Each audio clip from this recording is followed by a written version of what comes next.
Welcome to the party. Joint practices are complete. Kirk Cousins said a bad word, and we'll tell you why Trey Lance is not yet the second coming of Patrick Mahomes. That's coming up next on the Minnesota Football Party, part of Locked On Sports Minnesota. Let's meet the guys. To my right, Luke Inman, co-host of Superior Sports Talk at Luke_Spinman, coming to you in high definition today. Looking good, Luke.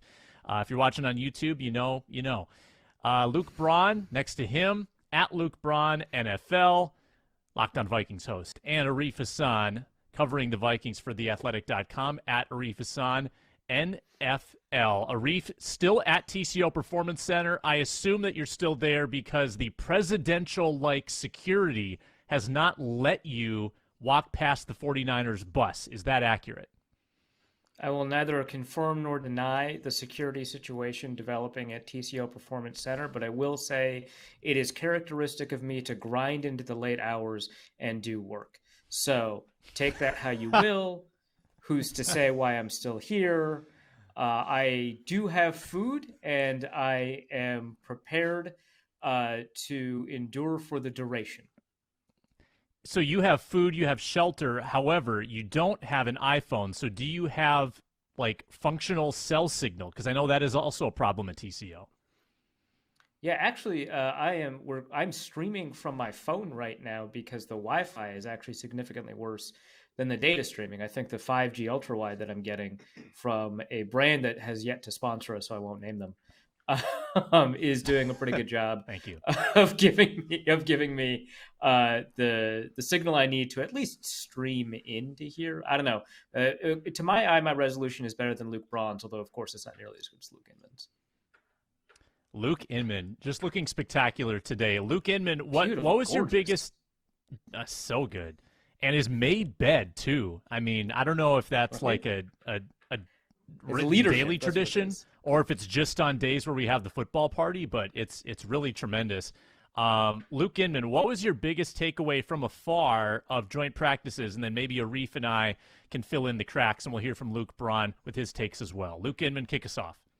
Yeah, well, the only guy of the four here that wasn't in attendance today, well, I guess Luke Braun, you weren't there either. So it sounds like the pass rush was outstanding yesterday. The pass rush really stuck out. Everybody's talking about JJ. I think we get the point. JJ, put him in the Hall of Fame already. We get it. But that pass rush really stood out yesterday. Finally to see Za'Darius and Danielle Hunter not just opposite of each other, but moving around up and down that front seven. That was a lot of fun to see. I'm sure we'll see a lot more wrinkles once Ed Donatell unveils this 3-4 system and that nickel kind of base defense, as Kevin O'Connell has called it. But seeing that pass rush get after those quarterbacks, Trey Lance specifically, was a lot of fun to watch.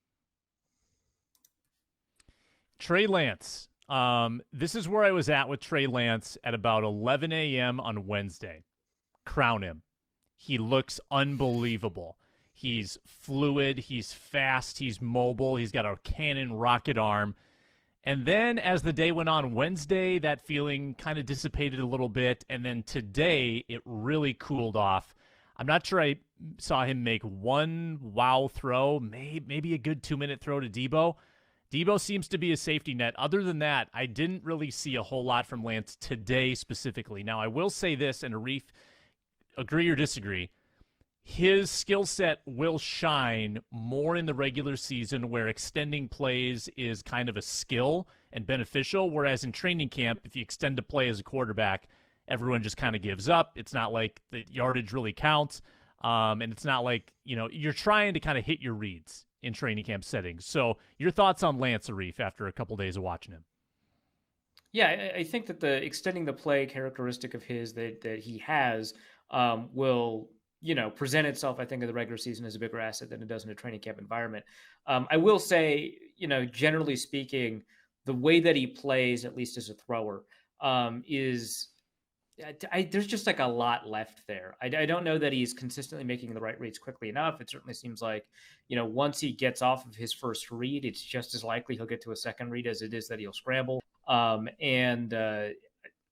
there's a lot of things that we can talk about with regards to his level of performance, especially today in team settings, like in 11-on-11 drills. That's when he seems to do the worst, which is not surprising, right? Like 7-on-7s and 1v1s, those get gradually easier but compared to other quarterbacks, like every quarterback is generally going to look good in 1-on-1 drills. Generally, quarterbacks will look better in 7 drills, and and then you'll get a better understanding of who they are in 11-on-11 drills. But the gap for him versus other quarterbacks, when that's the case, seems to be fairly drastic. I think that when it becomes team drills, he drops in his level of play really significantly. We saw a lot of inaccurate passes, especially deep. The thing that I think that's going to be an issue that we didn't see much of in these 2 days of practice, but I think will be there in the regular season, is that he's got a really long wind throw. Now, he whips his arm really fast, so there is some element where he kind of makes up for it with hand speed, but his release just takes forever in terms of distance traveled to get out. And it kind of reminds me actually a little bit of Kellen Mond. Mond has a compact release, but it takes him forever to make the decision, whereas Lance will make the decision faster, but the release will take longer. And I think that's going to lead to batted passes in the regular season. So I think there's a lot of problems there with Trey Lance as a quarterback, at least at the beginning of the regular season, if that doesn't get hashed out by the end of the season. But I think that given that, the Vikings looked really awful in wide receiver 1-on-1s, especially in day one. But the defense by the end of it ended up holistically, I think, looking a lot better. And maybe it says good things about the defense. Maybe Trey Lance is actually really good, but the defense is better. It's always tough to tell. Luke Braun? Lance guy? I'm like, I really liked him coming out just off of like potential, but it was always just potential. He played 19 games in college, and I feel like hasn't been able to shed that. Still feels like he hasn't shed that. But also, like, how old is he, right? Like, maybe this is one of those guys that takes a leap when he's 22, and that's actually, year 3, something like that. I don't think I don't know. The 49ers feel like they've painted themselves into such a corner. They still have Jimmy Garoppolo, like, being paid millions to sit down. I was kind of looking forward to hearing some Trey Lance thoughts from people who were there, because I want to see if they're going to actually be a team here. Sounds like bleak, I guess. Still a lot of talent on that roster. If the Eagles can win 9 with Jalen Hurts, the 49ers can win 9 with Trey Lance. I think it is in the likely range of outcomes. It's in the likely range of outcomes that Trey Lance is a better quarterback than Jalen Hurts by the end of the season, but I don't think that's a certainty. But I think that's a good comparison in terms of like how a talented roster can bring a quarterback with that specific kind of skill set that maybe doesn't, process the reads as quickly as they should or throw all that well. Yeah. Other side of the ball, Kirk Cousins. We don't swear it's a family program, but Kirk Cousins dropped a "you bleeping like that" on Wednesday after a completion. My verdict after watching 2 days of 11s, I think the Vikings offense was better than the 49ers offense. And I would say, in turn, Vikings defense got the better of the 49ers defense in those settings. So I feel like the Vikings won the joint practices. We'll see who wins the actual game on Saturday, but I would say Kirk, and there he is in all his glory, I thought he showed pretty well in these couple days. Luke Braun doesn't think Kirk swore. He thinks it's an operation. This is all fake news. Yeah. No, you guys are clearly corrupt by the lamestream media, and you've all gotten in on the same cabal to mislead the public. We've seen this before.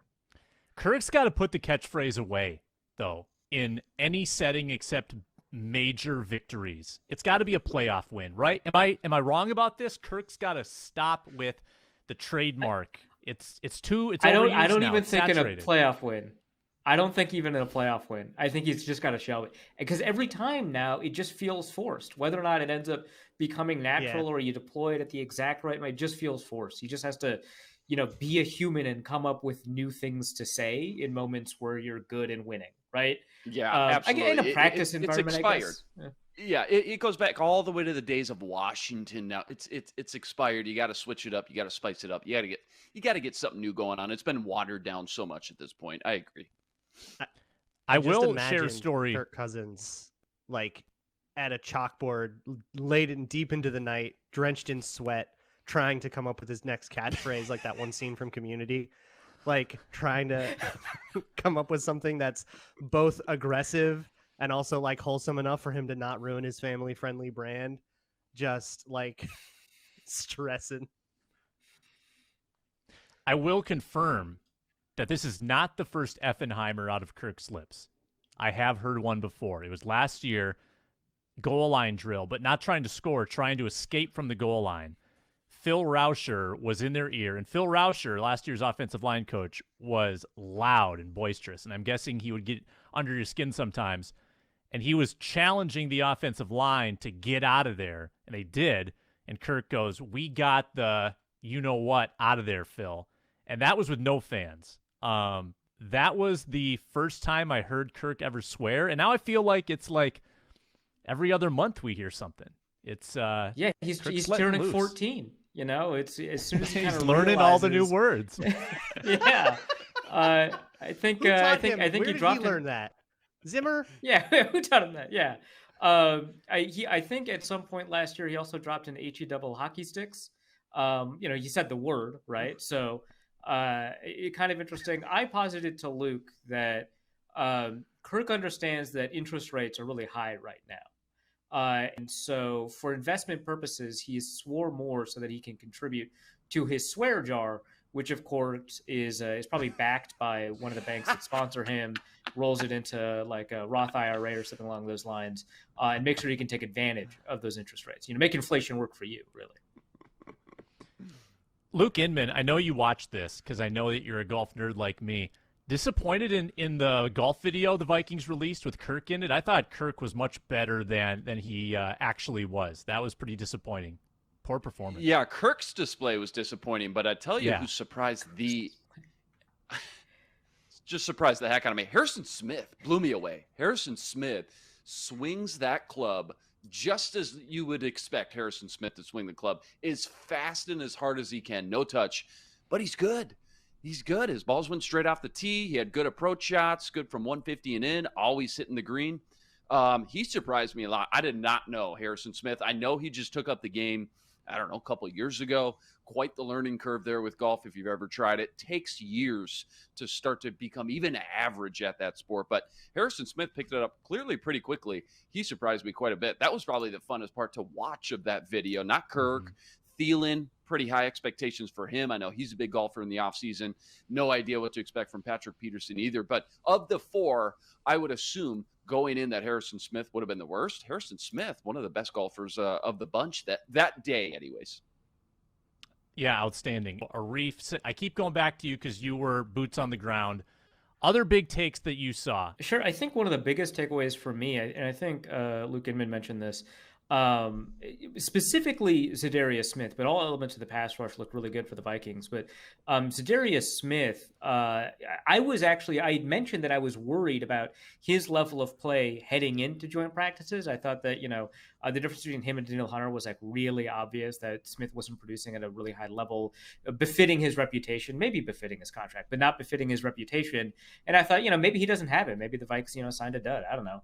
And he's had like 5 or 6 sacks in team drills these past 2 days, as well as an enormous number of wins. And this isn't just against, whoever the backup tackle is for the 49ers. This is against like Trent Williams. Like, he is doing a really incredible job getting into the backfield. A lot of these sacks that he's producing, they're not, Trey Lance's fault for holding onto the ball too long, although that's a problem that he has. Sometimes Smith is winning right away in the backfield, getting a sack, stopping a 2-minute drill. I mean, he's doing really well. So I think that's one of the big takeaways, but I thought we saw some really good stuff from Jalen Twyman, who had a really good preseason game. We saw some really great stuff from Harrison Phillips and Dalvin Tomlinson. I mean, that defensive line looks fantastic to me. I think that, Lewis Cine is finally coming into his own a little bit. He looked, pretty decent yesterday, pretty good today, which is, I think, the first time I felt, he stood out in a hugely positive way. So that's good. And then offensively, I'm just really impressed with the Vikings' ability to kind of take advantage of situations as opposed to be subject to situations, right? Because they were victims of situational football the past 3 or 4 years. And now it seems like they can actually take advantage of them. I don't know if that'll translate to the regular season, but I remember every other training camp where they've had 2-minute drills and they've never been this successful. Yeah, that feels Yeah, really good to hear that defensive line has been so good. That was just kind of a question mark for me. First of all, if you're just looking at all 22 starters outside of guard and center, it's like, okay, what's maybe the third biggest question mark? It was that third defensive line spot. Sounds like with Armin Watson. Then Phillips, you sign him and you just assume that, all right, he's going to step in and be the next Michael Pierce or Limbaugh, whatever in that role. And you still got to go out there and prove it. So to finally see him in action and dominating against a different team, that's absolutely outstanding to hear. And then outside of those pass rushers, sounds like the backups have been pretty good as well. DJ Wanham and Patrick Jones for the most part. But my question that I wanted to ask you, boots on the ground, Sam, I know you've been there the last 2 days as well. Cam Dantzler, you guys have raved about, said really solid training camp. How do you look against different opponents, guys like Debo and Brandon Ayuk? Yeah, I felt like there was a really good marriage between the run defense and pass defense of the Vikings, and I'm not sure that I can give all the credit to their secondary because I felt like it kind of was keyed by the pass rush, but there was very little in the way of passing game today, especially for the 49ers. I thought Dantzler was in good position most of the time. I think Debo was going up mostly against Peterson, so it was Dantzler against Ayuk, but I liked what I saw in terms of just, overall results were great for the Vikings defense. Again, a lot of that were like collapsing pockets, poor accuracy on Trey Lance's part. I don't know if there were a tremendous number of like batted balls in the secondary. There were a couple. They had a near pick today. But all told, I think it was another step in the right direction where I think Dantzler keeps entrenching himself in that week 1 starter role in front of Booth, who I think did pretty well in his own right. That's great I to hear. can't see a reason. Go ahead. Sorry, go ahead, Reef. I can't see a reason that you wouldn't start Cameron Dantzler. I think that he's been between good and great heading into the joint practices. I wouldn't say that he's been phenomenal against the 49ers, but I'd say he's really good, right? Which is a huge leap forward, I think, from the perception of him coming in. I guess I'll give credit to Sam for anticipating that Dantzler's been a good corner and checking into the PFF stuff instead of being victims of the moment. But Dantzler's been good. One other question. Did I hear Wyatt Davis got some run with the second team? Was that true? Did you guys see that? Can you confirm that? Technically true, but it was a result of Jesse Davis getting shaken up. And then today, when they had like a day to plan for Jesse Davis being out, they, instead of elevating Wyatt Davis, they moved Blake Brandel inside with the twos and put Vidarian Lowe as second team tackle. That's how much they were trying to avoid playing Davis with the twos. So probably not and Chris Reed and Chris Reed couldn't participate today because of the elbows. He had 2 guards that were out, and Wyatt Davis would occasionally be with the twos. So Wyatt Davis was elevated, but not as a product of his level of performance. By default, though. Not by coach, by default. Okay. Yeah. All right. Yes. That clears that up. Can we stick with the offensive line and talk about this Christian Darrisaw Trent Williams thing? Because it's adorable. Like Christian Darrisaw talking to Trent Williams after practice, like they have the same number. Mentor mentee. Yeah, they have the same number. Trent Williams like, I see myself in the kid. Cutest thing in the world. And it does Randall McDaniel too, right? Yeah. He was there walking around. And Alex Boone too, another great influence. Jeremiah Searles, that's what he was want. Also there. Yeah, Jeremiah Searles was there too. All the Vikings great, honestly. But holding his own against Nick Bosa? Is this insane? Am I just seeing cherry-picked Viking stuff?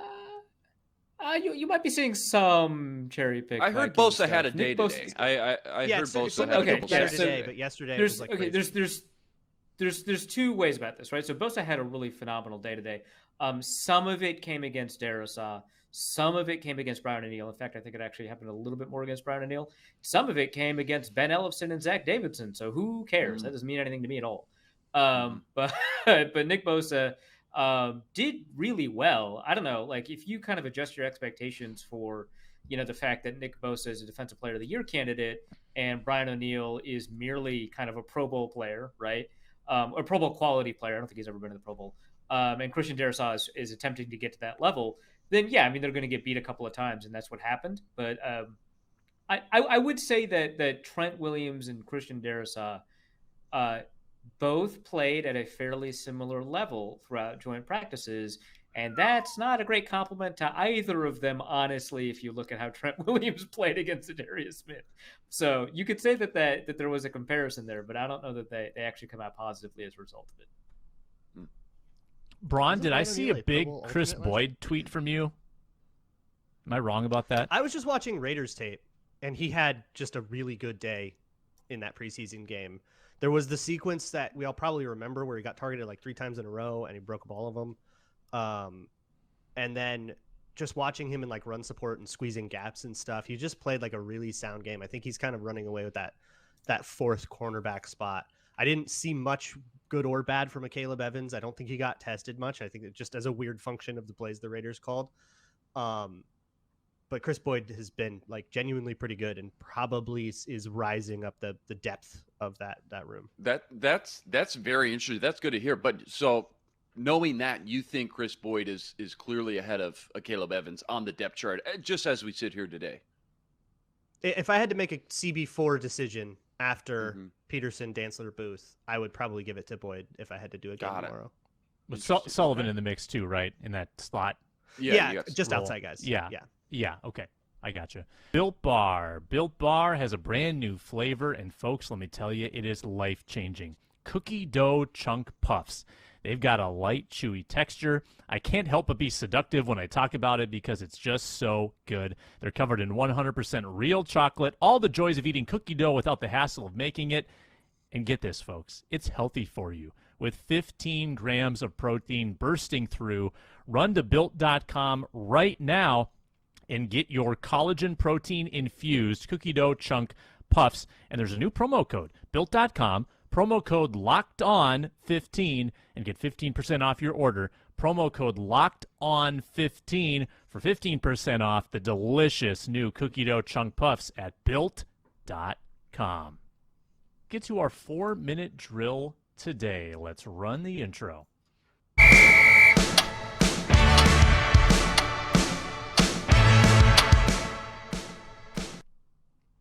The rules, as a reminder, you get 1 minute to plead your case. Each of us argues for a minute, total of 4 minutes, hence the 4-minute drill. Today's prompt, how many Vikings rookies are going to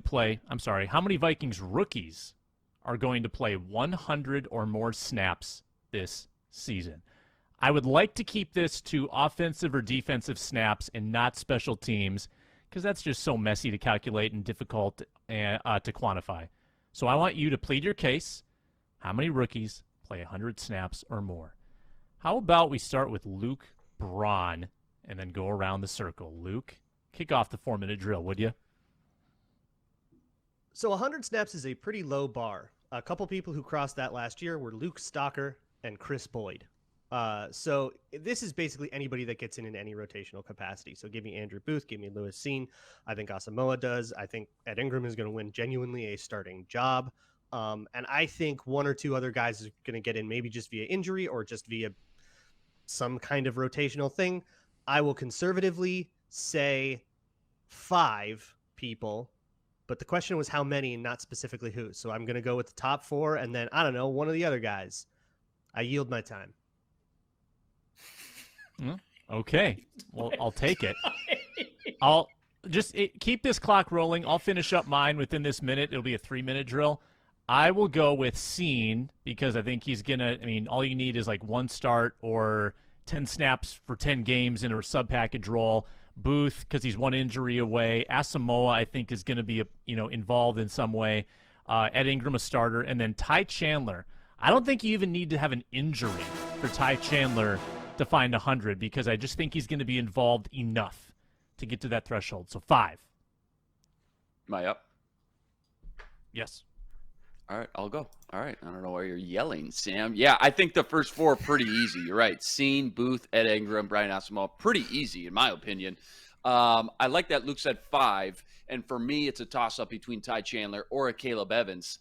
I thought Evans was a little bit higher on the depth chart, ahead of a guy like Chris Boyd. But now Luke's starting to make me question my thoughts there. So maybe Ty Chandler, you're right, Sam. Maybe Ty Chandler, if you had to pick one of Ty Chandler or Caleb Evans, maybe Ty Chandler would be the guy. Originally, I looked at this question and thought about special teams as well. And even without special teams, you need 17 games. You need about 6 snaps per game. So Luke Braun's right. The bar is set pretty low, but 4 for sure, locked in. I mean, pretty set in stone there. And I think a Caleb Evans or Ty Chandler would give you your 5th. I'll say Ty Chandler as well, though, if I had to pick one. I'm still waiting for someone to drop like a Nick Muse or an Odamewo hot take. So maybe it's a real good. All right. I mean, as Luke said, it's about a number, not the specific people. But we've already talked about that number. Most of us agree on 5. I think that a couple of you are overvaluing Brian Asamoah here, but I think with 100 snaps, it's kind of difficult to avoid the fact that he's likely the 3rd linebacker, especially given the performance of the other linebackers. Although Blake Lynch, I still think, is going to make the team above somebody like Troy Dye, right? So I think that that's somebody to consider. That said, I think that the dark horse to take, those snaps, I don't think is necessarily Ty Chandler, although he's done so well that I have to consider it. So if I was going to make a push for number 6, it would actually be Zach McLeod. They're going to have a heavy rotation at edge rusher. I don't know that DJ Wanham's improvement is genuine yet, and you want to have that 5th edge rusher, plus snaps. Zach McLeod has played both inside and outside in practices, and I believe a little bit in the preseason game. I thought he looked really impressive for the position that he was in as a preseason player. So I think that actually he's the dark horse, not somebody like Jalen Naylor, not somebody like Fedarian. I like that. Good call out there, Zach McLeod. I like that too, yeah. That is a good call. Where were you all 13 years ago today? Because someone was flying into town on a jet. His name was Brett Favre, 2009. No. Today is the 13-year anniversary of Favre's arrival. Does anybody have a notable memory of, like, where you were in? I mean, who knows where we were in life, but like following that saga and that season from last August, 18th, 2009, where were you moment? This dude interrupted my debate practice. That's where I was. I was upset. You nerd. Well, because so Brett Favre was the first season that Brett Favre's 2009 season was the first season that I had begun following football really seriously, and that was actually a product of being shanghaied into a fantasy football league with the rest of the debate team, and so they were following this saga, and we were doing research on, I forget what it was. It might have been cotton subsidies, or actually that was my senior year, so it probably wasn't that. But it was a nuclear policy, and we were like trying to figure out whether or not the United States would be at high alert for their nuclear weapons testing program. And I was talking about something related to solid state fuel with nuclear weapons, and the debate coach comes in. Origin story I've ever heard. What, you don't think nuclear weapons are interesting? Come on. No, I don't think debate team fantasy football is interesting. I'm not talking about fantasy football. I'm talking about nuclear weapons and Brett Favre. Figure it out. Anyway, the debate coach comes in and he yells, right? And he yells, Brett Favre is coming to the Vikings. And I was like, I knew who Brett Favre was. Let's not pretend, I wasn't like, who? But I was like, okay, who cares? What's the link to the disadvantage? How do we get out of this like solid state rocket fuel problem where, fuel is stored offsite for nuclear weapons? How do they fire quickly enough for this to actually be an issue? And my debate coach told me to shut up. So I was pretty mad. So that's where I was. And then it was the San Francisco game that I got turned back into caring about football a lot, and Brett Favre specifically. The San Francisco game is funny because I watched, I think, most Vikings games, and rarely, and I wouldn't have missed any other Favre games either because that was just such a gigantic season, and that's the team we got on TV in Vermillion, South Dakota. But that day, I was at Twins-Royals. The Twins were in a pennant chase. Luke, they were like a few days away from game 163. I know you were at that game. But they were in Kansas City trying to like win the division or win the the division, win the division. And at that point, didn't have smartphones, so there was no way to check in on the game unless somebody was texting you. And I've got 250 texts a month or something like that. And someone was like texting me, Niners 24, Vikings 20. Oh, the Vikings are driving down the field. Oh, Greg Lewis. And I'm like scratching my head. Greg Lewis. Who? Greg Lewis? Sounds like a wide receiver's coach. Right. which he is? By Question the mark. way, yeah. Yeah. Crazy. I can't believe That it's been was- 13 years. I mean, that's the ultimate time Yeah, flies. that's wild. That's wild. Yeah. I don't remember specifically where I was. I do remember my buddy Jerry from White Bear Lake calling me when we traded Oh. back for Randy Moss the next year. Jerry! And he was, I mean, that was I could scary. barely understand this. But you got to remember, like early 20, this is a grown man calling me up on the phone in just pure excitement and joy, nearly in the verge of tears, saying, dude, Favre to Moss, man. It's going to happen. Favre to Moss. And I'll just never forget that. I was just taking my dog for a walk or something. But I remember that one specifically. I can't remember specifically where I was when Favre signed and the big circus started down in Mankato that summer. Braun, I was were a you a senior in Minnesota high native school at that that point? Yeah. Yeah, it was my last. Yeah, I'm a baby. And I remember an econ class my senior year that I took with another Vikings Twitter person, Matt Anderson, and our friend Melissa. And our friend Melissa was very, very, very upset. Not that Melissa, Arif. Our friend Melissa was very upset that we had Brett Favre because her words, he's a traitor, which we explained a lot of times how, but he's like, for us, like ours. And It's like if we were And British and we heard she was about mad the whole Benedict year. Arnold, we would be happy about that. yeah, like if you ever asked British people how they feel about Benedict Arnold, like they love him. He's a hero. And that whole fall semester during that season, like every day in that class, we would sit there and argue about if Brett Favre was good or not. And she would like root against Brett Favre. It was the most surreal person I've ever met. I'm I hearing a hope lot she of hears weird this. traitor takes from people still named remember Melissa. that. That's all I'm saying. A lot of weird right. betrayals surrounding Relax. people named Melissa. Relax, he's saying. We'll find that one out in the outtakes later on behind the scenes. This will be the but that story is on the exclusive YouTube cut of the But show. you're right, Sam. It is pretty crazy to always look back at that Favre era and how many memories. I mean, just how fun it was. Win or lose every week. What do we go? 12-4. Obviously, we know what happened in the end. But still, 13-3, how fun I was remember. that there for a while? The excitement, just around this team and fan base and organization for that summer, going into that season, that entire season, was just great. Yeah, crazy. So I want to get a little bit of 49ers game preview in here. Who has the most at stake on Saturday, 6 o'clock, US Bank Stadium? I'm not expecting a lot of starters to play once again, but I don't think it's really about the starters, is it? I mean, it's more about some of these fringe guys. We'll start with Inman. What fringe players do you think have the most to gain or lose in this game against the Niners? And we've lost a Reef. He's back. I think you're right. Not expecting starters to play much at all. If there was one starter, though, I just want to call this out. I do want to see Chandon Sullivan. I've heard as a whole in camp kind of been not bad by any means, but just up and down, kind of maybe a little inconsistent. And I'd love to go into week one feeling good about that nickel position secured because, let's be honest, it's such an important position.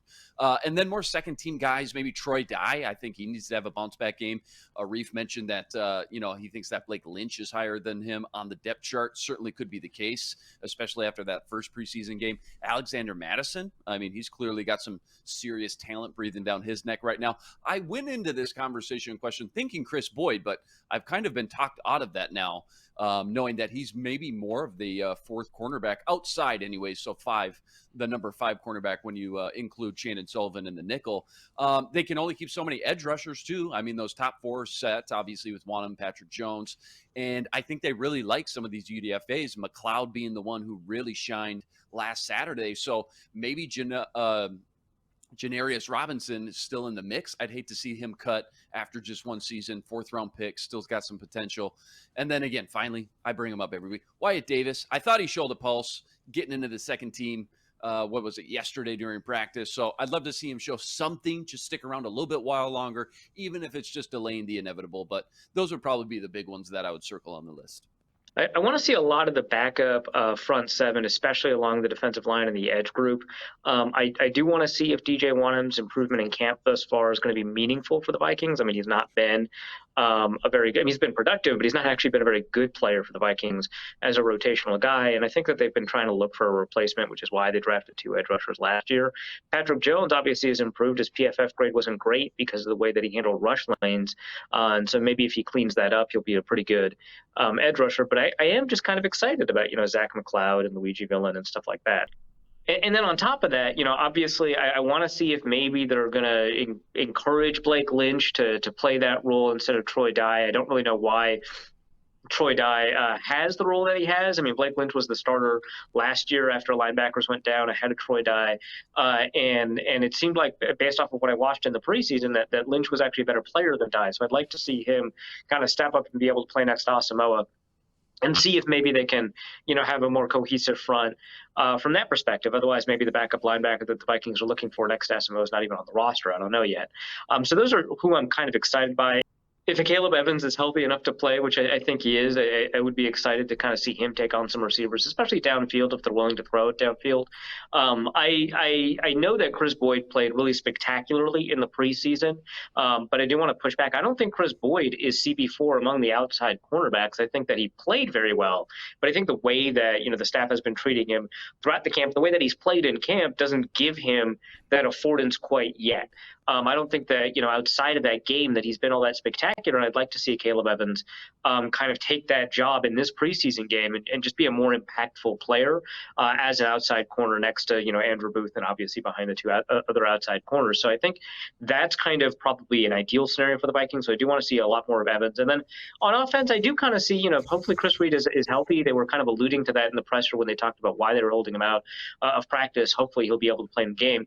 And if Chris Reed is healthy, maybe we'll be able to see what he can do at center, because we haven't been able to see that in a game situation yet. So on offense, that's what I'm looking for. Maybe a little bit more Zach Davidson just to see if he's capable. And of course, I really want to see that middle of the wide receiver depth chart really play out, because we saw great plays from Albert Wilson and Myron Mitchell and Amir Smith-Marset, and we didn't get much of a chance with BC Johnson. We did get to see some good Tristan Jackson stuff. So a lot of opportunities there in the receiving room. Couple notes before we pivot then to Luke Braun's. I have noticed that BC Johnson has gotten a lot of preference in terms of where he's getting reps. Like today, KJ Osborne briefly shaken up. He missed a play, maybe 2, but BC Johnson got those reps as wide receiver 3, which I thought was interesting. Secondly, with the cornerbacks, they've given a lot of run to Perry Nickerson, who is not the player I would have expected to see get any kind of good treatment. I would have expected Harrison Hand, Chris Boyd, and Caleb Evans to get all those reps, but it seems like Nickerson has been frequently with the 2s. So I found that interesting and maybe informative of the way the team is thinking in those battles. Luke Braun. And how's he looked, Sam? I mean, he's getting the 2s, but how's he looked when he's out there? BC or Perry? He's been amazing. Perry. He's like the most volatile dude on the defense against the Raiders. Yeah. Yeah, he's not been amazing. I do want to say before Luke Braun goes, I do want to say I think we as the media have done a really poor job of communicating BC Johnson just in general, what his performance has been, what he's been doing in camp, because I think a lot of fans are like, what's he doing on the roster? Why do you keep projecting him on the 53? Why does he seem like a lock? Why do some people think that he's wide receiver 4 and not Amir Smith-Marset? And we've just done a poor job of talking about him, because he's really reliable. He knows what the routes are. He generally catches the ball. Obviously, that didn't happen in the preseason. He definitely gets open a lot more often than players like Byron Mitchell and Tristan Jackson. And he's been doing really well. It's just very often we bring him up in the context of, hey, Kellen Mond threw an interception. He was throwing it towards BC Johnson. But that's not BC Johnson's fault, right? So I just wanted to add, he's doing well. He's a good player. We just haven't done a very good job of explaining that. So mine was actually going to be the backup nickel battle with Perry Nickerson and Nate Hairston and Harrison Hand. I think Harrison Hands is like a pretty distant last, and I think it's really just the other 2. And I think one of these guys actually might be able to get a roster spot, because the question becomes, if Chandon Sullivan, who is the starting nickel, and it seems like that's not even really contested, goes down, what happens? Do we move somebody inside? Because they have not done any of that in camp. They haven't worked any of these guys out at versatile positions like Mike Zimmer would do with Mike Hughes or whatever.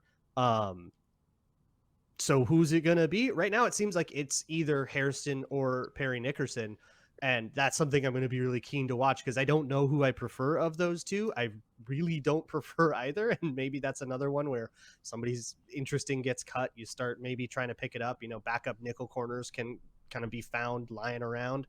But I think all three of those guys are definitely in the next 2 games playing for a job. Might be too late for Harrison Hand, who's struggled a lot.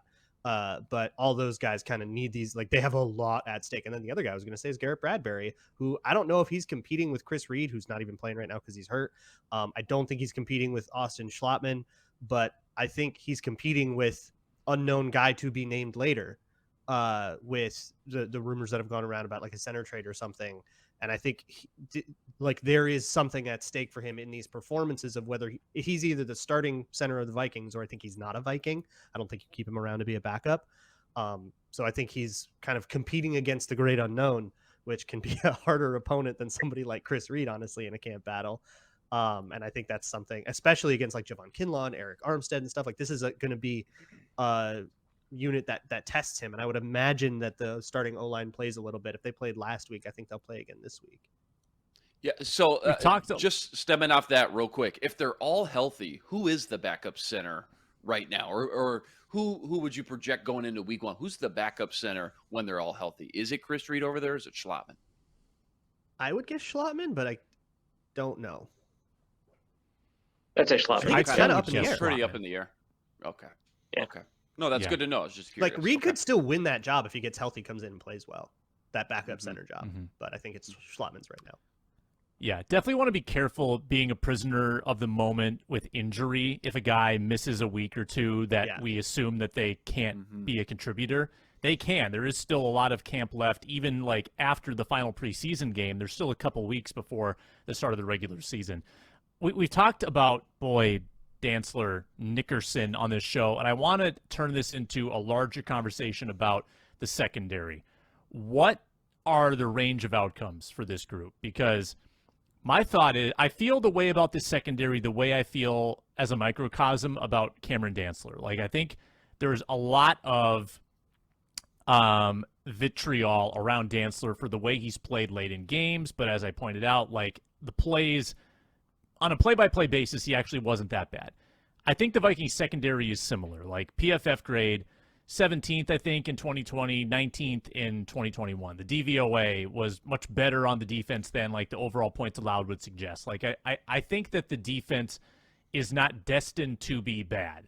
And the secondary is not destined to be bad. I think jettisoning Breland and Alexander is addition by subtraction. Like I do think there's plenty of upside for the secondary as well. So I'm curious what y'all's ceiling/floor is for this group. Yeah, I think with so many young players. I agree. I think with so many young players, such important positions, Scene, Booth, not to mention Bynum, who I think we all agree looks really good, but he still only has, 2 games starting under his belt. There's just a huge disparity between the vets and Harrison Smith and Patrick Peterson, who've kind of seen it all, to the young, inexperienced players. So I think we'll see a lot of inconsistencies and learning moments, if you will, especially those first 5-6 weeks. We already know to expect a lot of flags and penalties from somebody like Booth, who just has to adjust to the NFL. It's only normal to expect a guy like Lewis Scene to maybe get lost once in a while, miss some assignments here or there. But I still think the talent is all there to be a top 12 to 15 secondary easily. I think a lot of it will ultimately fall on just how much they can count on Dantzler out on that island at times. How much is he going to progress this year and develop? And then how effective the pass rush is going to be too, obviously matters a lot. But it might take them a month or two, the secondary specifically I'm talking about, might take them a month or two to really get their feet wet and kind of learn how to play cohesively as a unit. Yeah, it's going to be volatile, I think, because everybody's learning something new. You're never going to be great at something the first day you do it. And I think we just need to kind of understand that like this defense is going to have more potential than what we're going to see right away. Like they are going to play below what I think their eventual ceiling will be because they're learning, they're getting stuff down. And I think about Cameron Dantzler specifically and like, okay, what was the problem with Cameron Dantzler last year? It was a lot of mental stuff. It was a lot of busting coverages. It was a lot of misreads. And I thought he was a lot better at like the physical part of the game, actually mirroring technique and all that stuff. And I think this scheme, I've been saying it all offseason, this Donatel Fangio style scheme is a better fit for him because I think it is going to demand a little bit more pure man coverage without having to say, and then also read and also banjo and inside outside and all that stuff that Zimmer had him trying to learn that he would then mess up, bust a coverage, someone streaking free open downfield or put the safety in a bad position. And now it looks like the safety made a bad play. A lot of that stuff was on Dantzler. And I think it just fits his skill set a little bit better. And so I wasn't too surprised to hear, oh yeah, he looks really great in camp. Because also in camp, individuals and stuff is also going to be an environment where a lot of the other variables are stripped away and it's just mano-a-mano. That is where Cam Dantzler is at his best. And I think the Vikings would be wise to keep him in that in that kind of simplified world. But all of that said, there's a lot to learn. There's, a lot of stuff to get down and get comfortable with. And Aaron Rodgers is first. Like, I'm sorry, he's hanging 40 on you in your first day playing in this scheme. Mm-hmm. Deja vu to 2020. I mean, I think you make a good point, Luke, is that there are going to be growing pains. And that was used frequently as an excuse early last year with a lot of the breakdowns. They talked about how they weren't used to each other. They blamed, the breakdown at Cincinnati with Jamar Chase getting by Breland, I think, and then the Rondale Moore breakdown in the Arizona game. They pointed to their lack of cohesion a lot, and now they're switching schemes. Like, even the guys that were here have to learn a new scheme. So it does feel like that could be all too convenient of an excuse for this secondary to struggle early in the season. Arif, would you agree?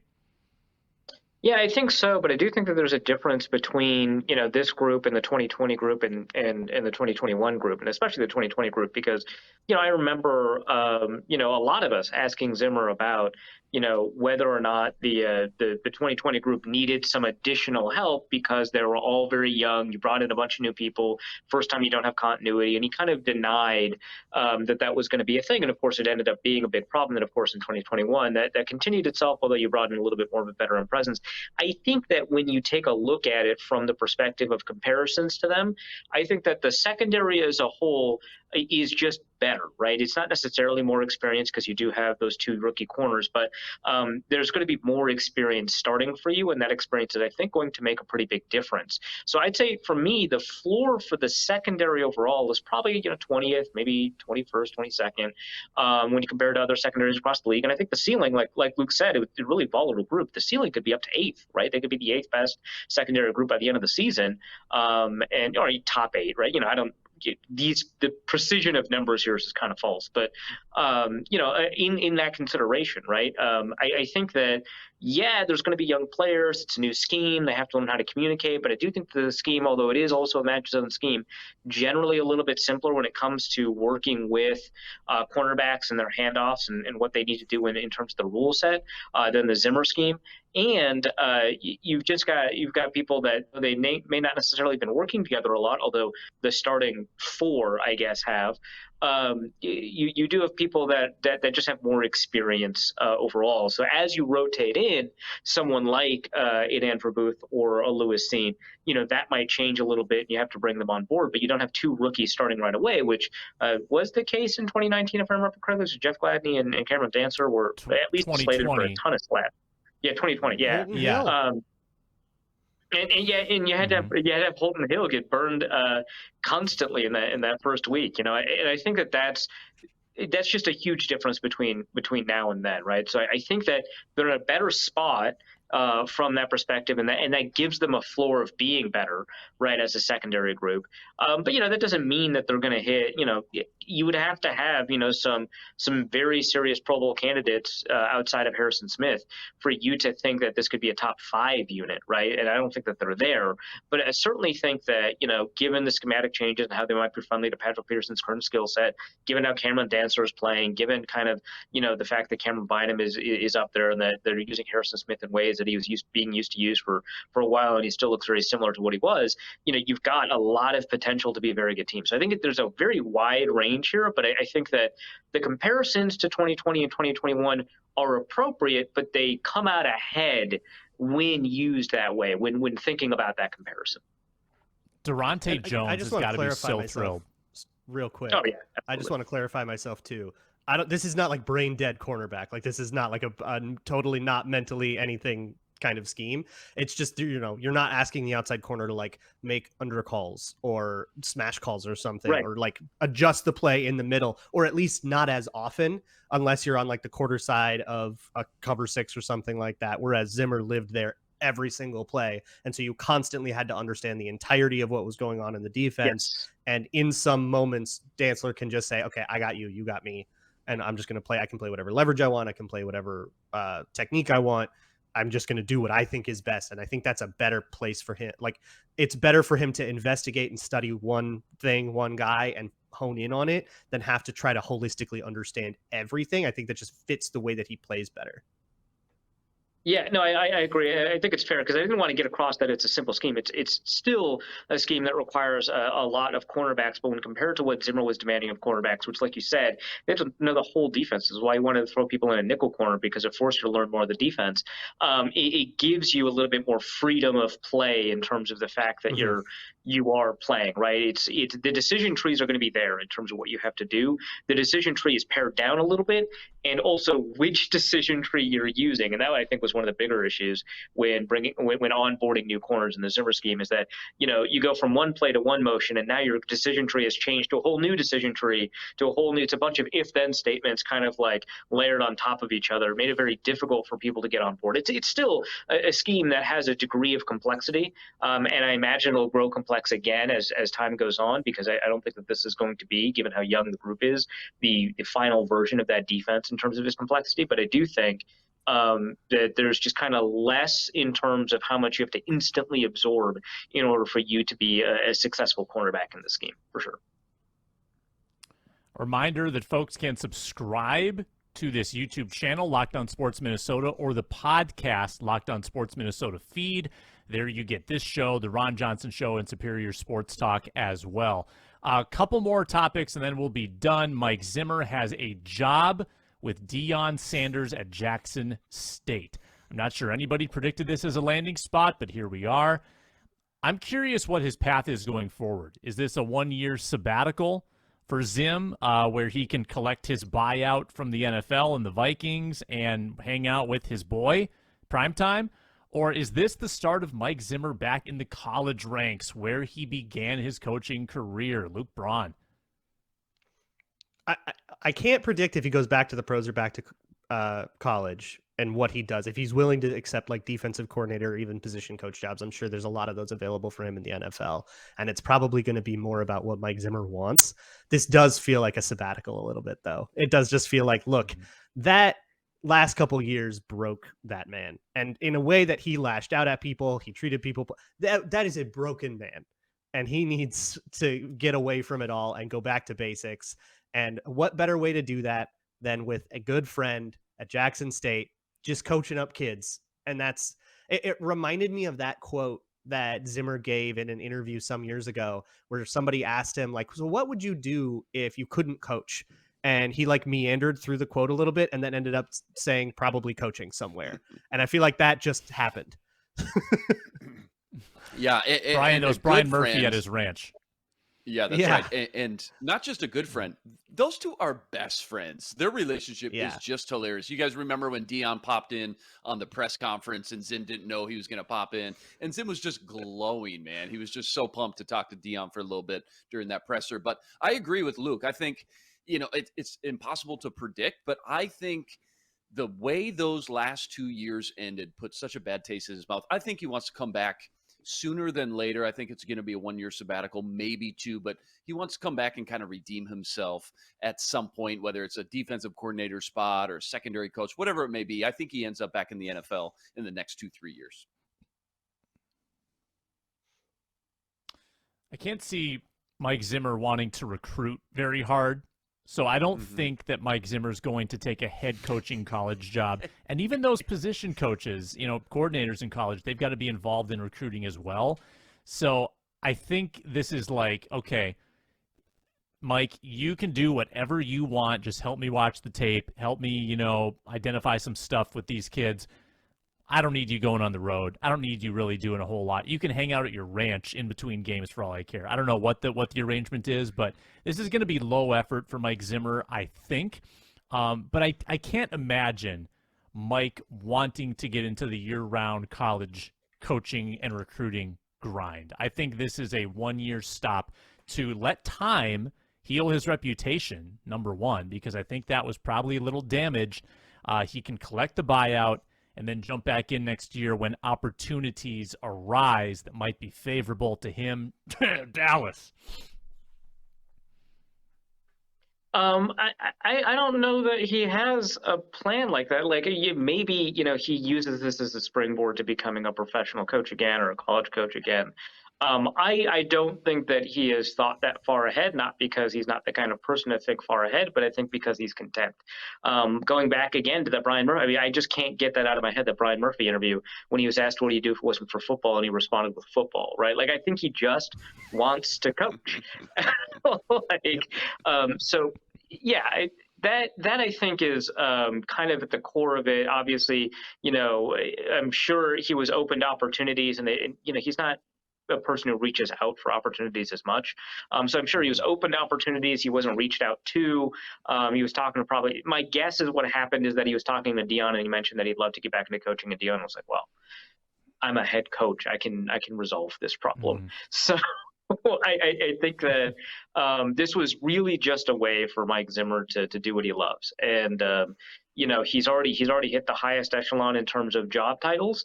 I think that, he'd like to be back in that spot, but I don't think that that's going to be as driving of a force for him as it was when he was in Cincinnati, when he was getting frustrated that he's being looked over for a bunch of these head coaching jobs. He's been there. He's done that. Obviously, he hasn't won a Super Bowl as a head coach or as a defensive coordinator, but I think that it's ultimately coaching that gives him a lot of joy. I think that that's at the core of this. Maybe he'll use it to springboard, maybe he won't.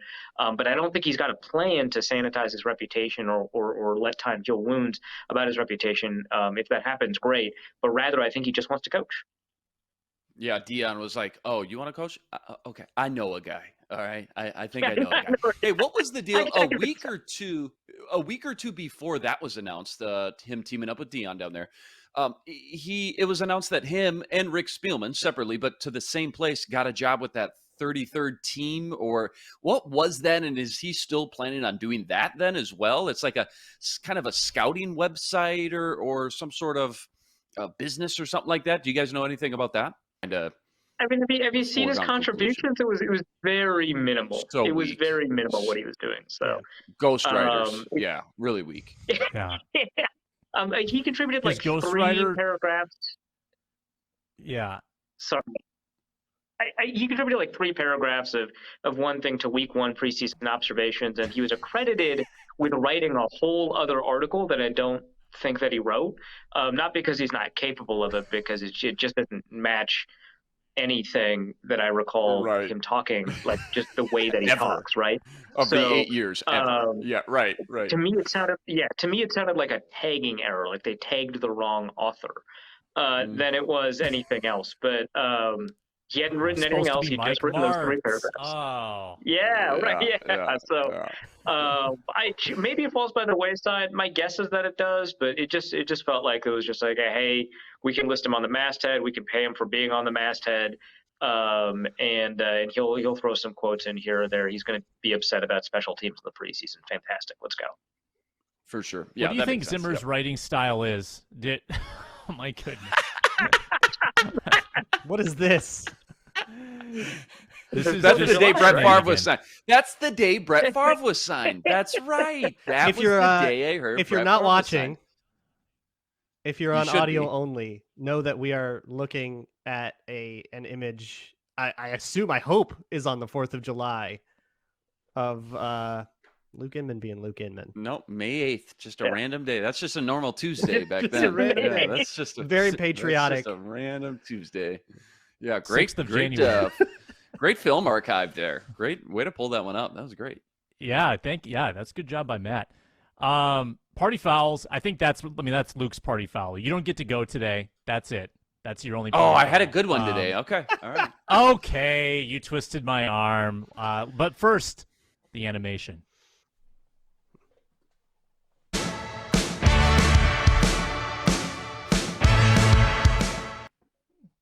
Go ahead, Luke. Well, here's the deal. Party foul. I got some bad news. Here's the thing. 2 years ago, I lost my fantasy football league. And this is one of those diehard leagues with all the high school buddies. We take it seriously. And every year the loser of their league has to do a loser punishment. Now, we went to the draft last year in Vegas. They had every opportunity to make me do something ridiculous and off the wall, but call it luck, call it be distracted by pool parties, craps tables, gambling. By the grace of God, I got out of there unscathed. But my punishment is still on the table, and they're putting the heat on for me to get something done by draft night, which is just a little bit over a week away. So my party foul is not fulfilling my punishment yet. And I'm looking for options from you guys when it comes to fulfilling and just getting this done with. Here's a few options just so you know kind of where the bar is being flung out right now. Okay. Pretend to be a homeless man outside of Target Field or US Bank Stadium holding a sign saying I lost my fantasy football league. Number 2 would be shave my eyebrows and take a new driver's license or passport picture.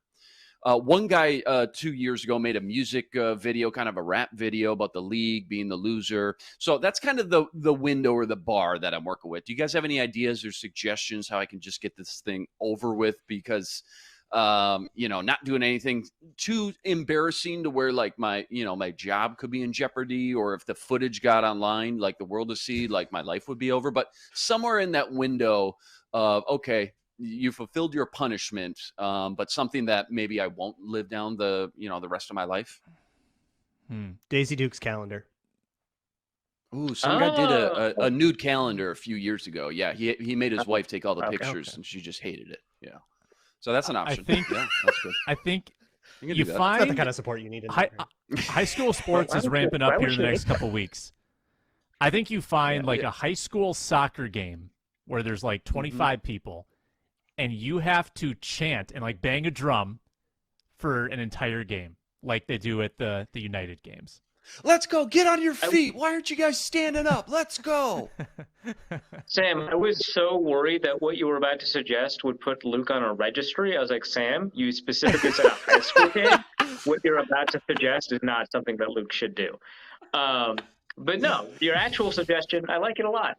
I think that he's got to do the superfan stuff that you see at like NFL games or NBA games where, he's got like just put one letter of the high school painted on his chest with the assumption that there's going to be other people there, but there aren't. It's just him. He's swamped in body paint.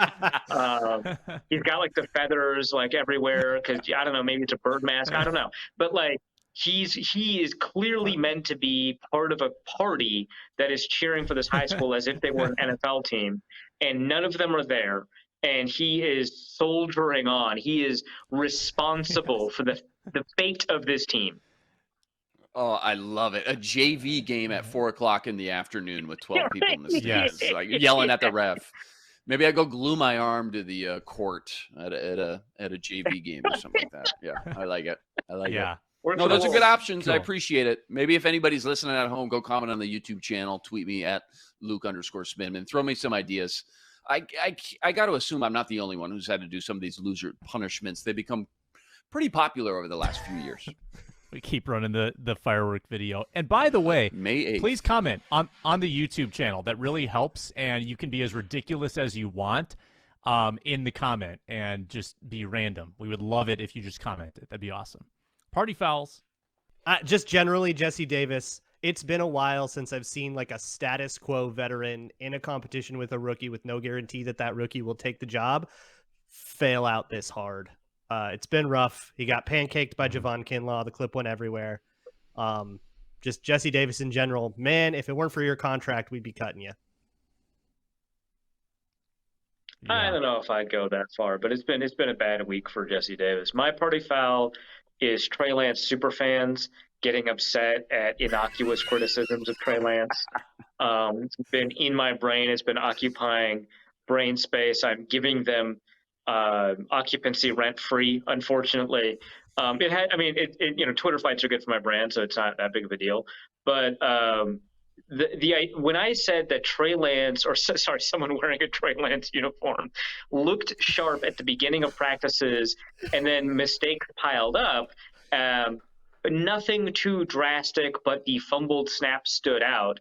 Seemed like actually, despite the bit that I hate NDSU players, seemed like a relatively good piece of somewhat objective observation about a quarterback that people are kind of interested in Minnesota, because he's from Minnesota. He went to NDSU, right? About how he had performed in practice. And a number of people got crazy up in arms about this, which wasn't even that Trey Lance played poorly. It was that he had made some mistakes, which were to the extent that anything is objectively documented by other 49ers reporters and Vikings. I mean, it's a fumble during a 2-minute drill. Like, that's not a nothing thing that can end games. In fact, for the Vikings, it has, right? And so it just relax. Dude, if your guy is going to be good, if your safety playing quarterback is going to be incredible, trust me, I'll take the L. You'll be happy. You don't even have to think of me. When I was styling on Carson Wentz and then he became an MVP candidate, I took a bunch of lumps, deservedly so, and it's fine. But there's no reason to be upset at relatively objective criticisms that are, I want to stress again, extremely mild, right? He looked sharp, but he made a couple of mistakes as practices went on, including a fumble. Just relax. It's a practice. I'm going to bookend the show with this complaint. The security around the San Francisco 49ers buses is, when Joe Biden goes to foreign nations, he is not this secured. He is far more vulnerable than the 49ers being protected. Packer fans, we're not going to moon you. Are you guys serious right now? Arif, you can attest year. to this? Is it bad? It's really?